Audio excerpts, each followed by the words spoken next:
My 17-year-old daughter was banned from my sister's wedding for being too young. I didn't argue. I just said, we won't be attending. But when Christmas came, I made one quiet change, and the entire family lost it. My name is Claire and I'm the oldest of 3 sisters. Growing up, that meant I was the responsible one. The helper. The babysitter. The one who handled things when our parents were too tired or too distracted. I never really minded, not at first. That's just how it was. Tessa was the middle child. The performer, the attention magnet. Rachel, the youngest, was the baby. He got away with everything. I was the one who cleaned up after everyone else. When I got older and became a mom myself, things changed a little. But not really. I adopted my daughter Maya when she was 3 years old. She had these big serious eyes and this quiet way of observing the world, like she didn't trust it yet. I remember the first time she called me Mom. I cried in the car after I dropped her off at preschool. From the very beginning, I made a promise to her. She would never feel unwanted in my family. Not ever again. But I couldn't keep that promise no matter how hard I tried. Tessa got engaged last spring. Big announcement, big ring, big Instagram caption. I congratulated her, of course. Maya even made her a card, cut out little wedding bells and glued them on with too much glitter. Tessa said it was sweet, then left it in the backseat of her car. I found it there 2 weeks later, half crumpled under a Starbucks cup. Still, Maya was excited about the wedding. She started looking at dresses online and asking if she should wear her hair up or down. I could tell she was nervous but hopeful. She wanted to be included. Then the invitation came in the mail. It was one of those fancy ones. Thick paper, gold trim, the kind that probably cost more than my monthly water bill. I opened it at the kitchen counter while Maya was doing homework at the table. The usual stuff, location, dress code, RSVP link, and then I saw it. Adults only. 18 plus, strictly enforced. No exceptions. I read it twice thinking maybe I missed something. But I didn't. Maya saw my face before I could say anything. She looked up from her notebook and asked, "She doesn't want me there?" I said, "It's an 18 plus wedding." She was quiet for a second, then said, "Is it because I'm adopted?" That sentence broke something in me. She said it so calmly. Like it was just a fact she'd come to accept. I told her no, of course not. But I knew what she meant. It wasn't the first time something like this had happened. Not exactly this, but other moments. Smaller ones. Slippery comments. My mom once introduced Maya as Claire's girl. Never our granddaughter. Tessa called her your daughter, like she was talking about a neighbor kid. There were times at family holidays when Maya would offer to help in the kitchen and no one would even respond. I tried to believe it was unintentional, that they didn't mean anything by it. But this time was clear. I didn't fight. I didn't yell. I just went online and clicked, not attending. No explanation. Just, no. I thought that would be the end of it. The next day Tessa texted me. "Hey, just saw your RSVP. Is everything okay?" Then a follow-up. "If this is about the age thing, I hope you understand. We're being super consistent with everyone. Nothing personal." Right. Not personal. Except that Maya is her niece. And she's 17, not 7. I didn't answer. Then Rachel messaged me. "Tessa said you're not coming?" Why? What's going on? Then my mom called. She never calls me just to talk. So I picked up, already bracing myself. "Claire," she said, "I heard you're not going to the wedding. Is this really about the age limit?" I said, "Maya's not invited. I'm not going without her." "She's almost 18, my mom said. "It's not like she's a little kid. She's family." There was a pause. "Don't punish your sister over this. It's one night." I didn't argue. I just said, "We're not going," and hung up.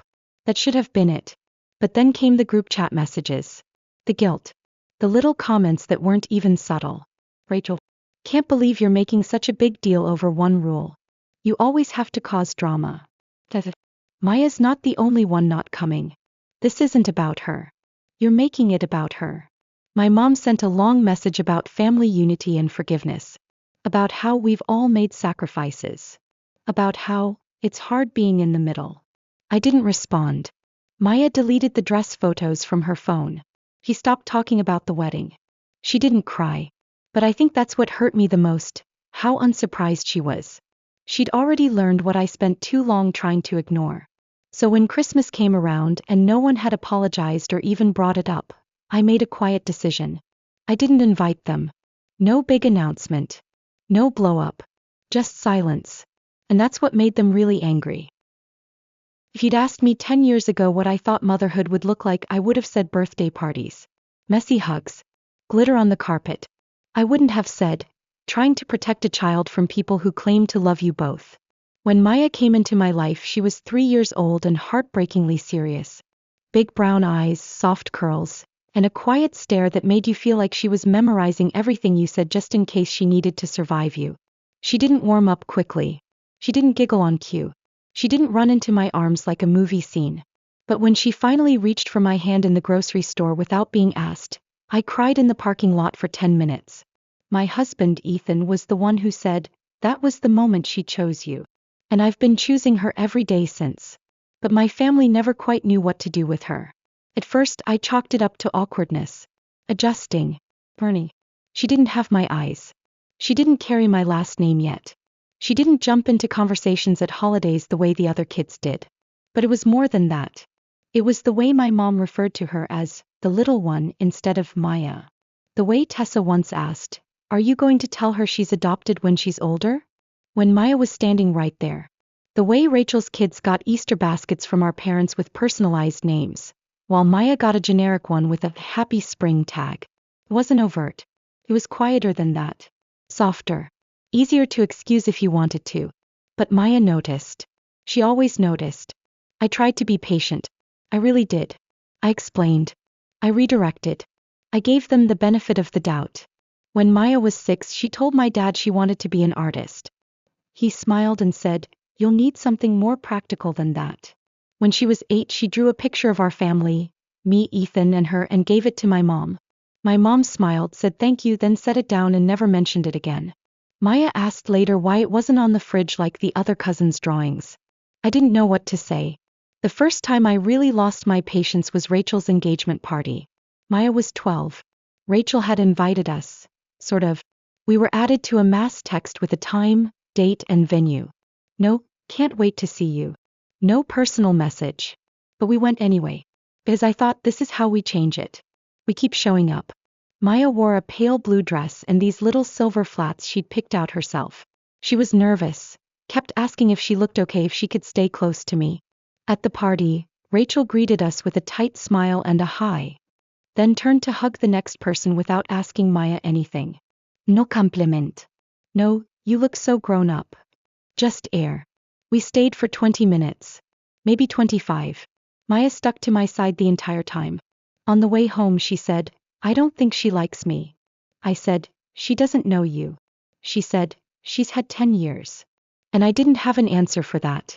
The thing is, I don't think they ever fully accepted that Maya wasn't temporary. It's like some part of them thought I'd eventually have a real child, and this would become a sweet chapter.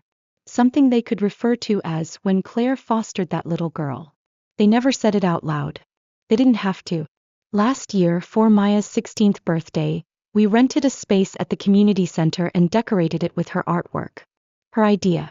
She didn't want some big party with loud music. She wanted to hang her paintings, serve cupcakes, and invite the people who'd supported her. She made the invitations herself. Sent them out to family, friends, and a few teachers. Rachel didn't come.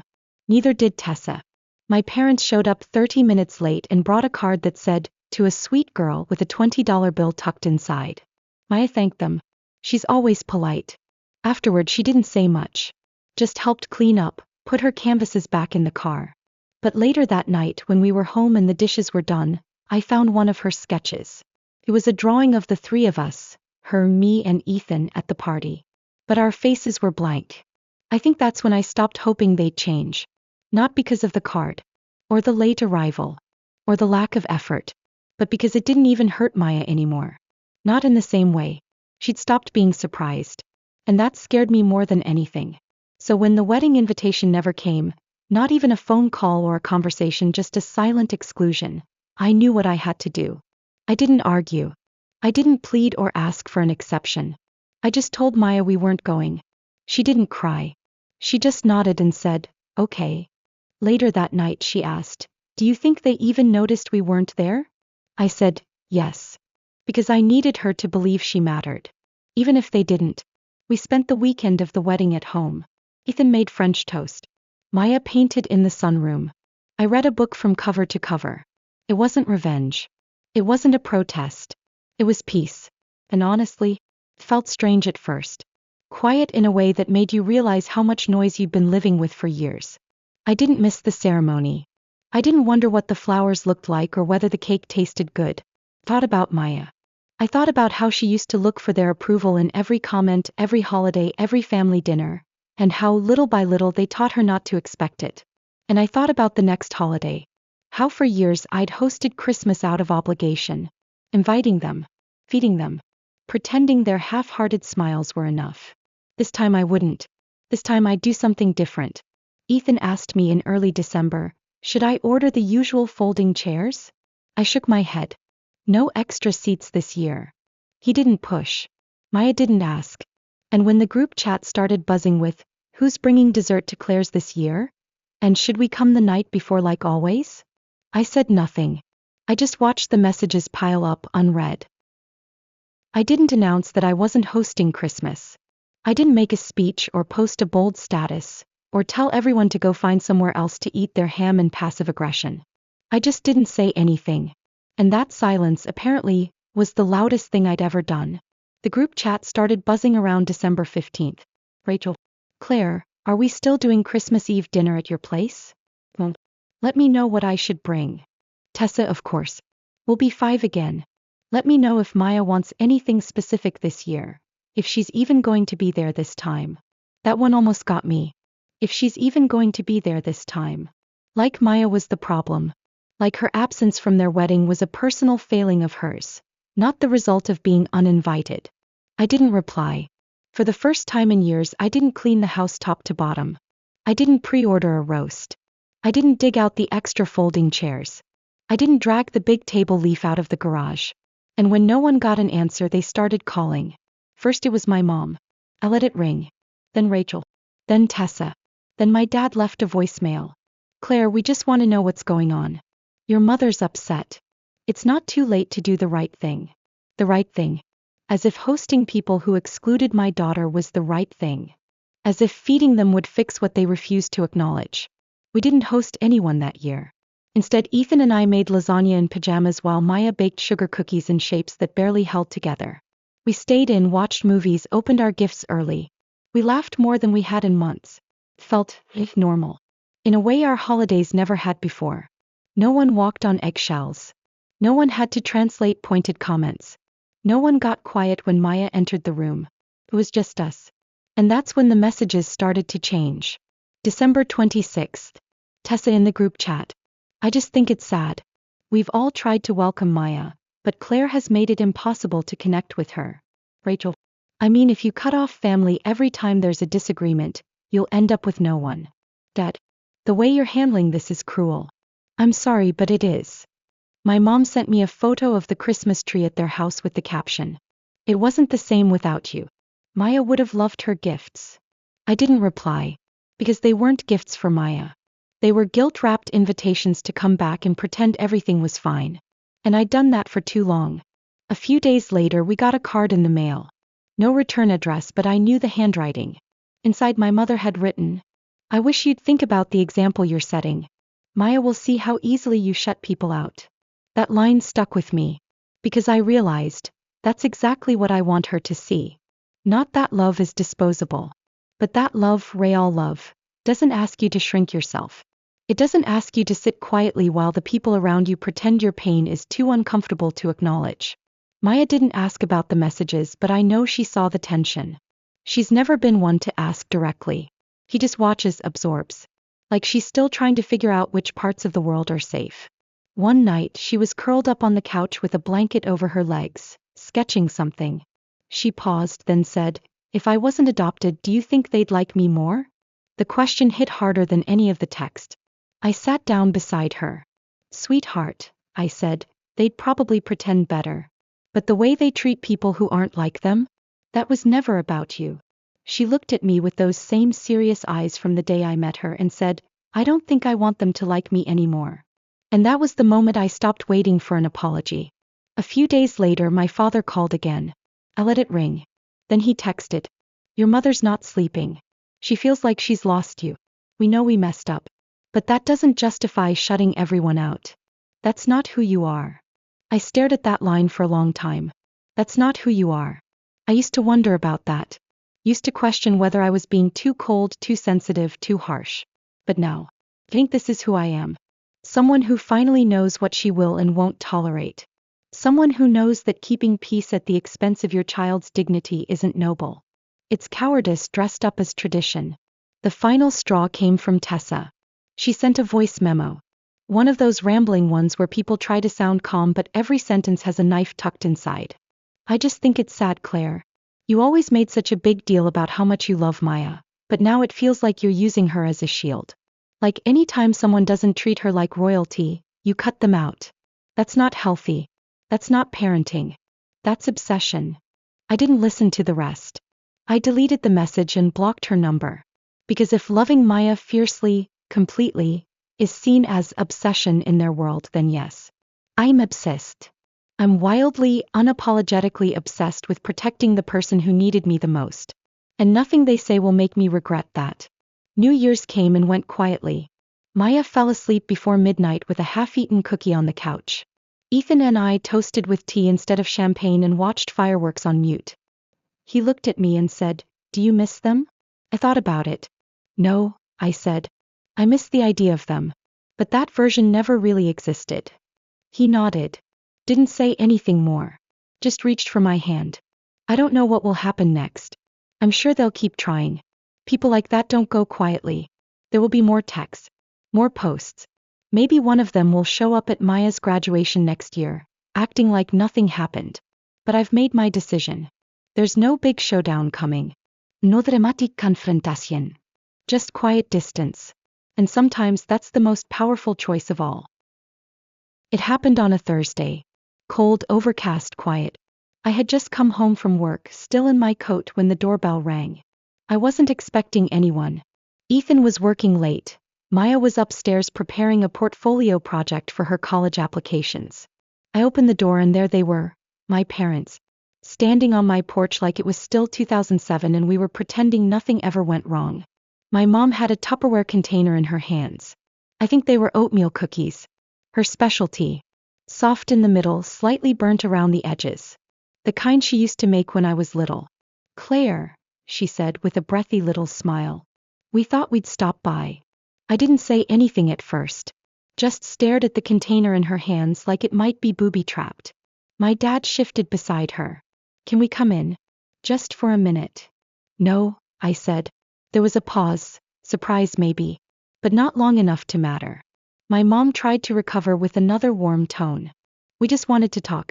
Things got heated. But we're still your family." She offered the cookies like a peace treaty. I didn't take them. That's when the smile started to falter. "You don't have to be like this," she said, her voice tightening. "We know it's been hard. Raising a teenager. Pushing everyone else away." My dad added, "We tried to be patient. We gave you space. But this? You're going to lose your real family over a girl who's going to leave in a few months." My stomach clenched. "She's 17, my mom said softly. "She'll go off to college soon and then what? You'll be alone. You'll regret this." I could hear the words underneath the words. This wasn't about reconciling. This was about control. And then my mother said it, the thing I think she'd always believed deep down. "I'm sorry, Claire. But she's not blood. She's not really one of us." She said it gently, like she was doing me a favor. Like she expected me to nod and say, "You're right, I lost my way." Instead, I took a deep breath, stepped back and said, "You need to leave. Right now." My dad looked taken aback. "Claire." "No," I said louder. "You don't get to come here with cookies and pity and act like this is kindness. You don't get to insult my daughter to my face and then wonder why I'm not inviting you in. You're going to regret this," my mom said again, her voice cracking now. "When she leaves you, when she forgets about you, you'll see. Our door will still be open. You'll come back. You'll realize we were right." I didn't say anything. I didn't need to. I closed the door, locked it, and leaned against it until I couldn't hear their footsteps anymore. I told Maya the next day. I wasn't going to. I didn't want her to carry their poison. But I've never lied to her. Not about anything important. She sat very still while I told her what they said. About her leaving. About not being blood. About me crawling back one day. She didn't cry. But I could see it in her hands, how tightly she clenched them in her lap. How her shoulders stiffened. They really think I'll leave you, she said. No, I said. They hope you will. That way I'll need them again. She nodded slowly. They don't get to hope things about me, she said. I thought that would be the end of it. I should have known better. Because a week later, my cousin Sarah forwarded me an email that Rachel had sent to the extended family. It was long. Rambling. Passive-aggressive in the way only Rachel could be. But the point was clear. She told them I had abandoned the family for a girl who manipulated her way into Claire's life and isolated her from everyone else. She implied Maya had been difficult, distant, and ungrateful. That my relationship with her was unhealthy. That I was obsessed with protecting her from imaginary slights. It was vile. And worse, it worked. People started reaching out. Aunt Linda texted me asking if I was okay. Uncle John called Ethan asking if I was having a breakdown. My second cousin Chloe left a comment on one of Maya's art posts. You're very lucky. Don't forget who gave you a home. Maya saw it. I saw her see it. And that was the last straw. I didn't write a response. I wrote a dossier. Screenshots. Messages. Photos. Every ignored invitation.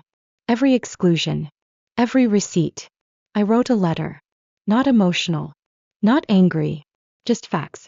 I sent it to the extended family only once. With the subject line. For those who wanted the full story. I didn't ask for sides. I didn't demand apologies.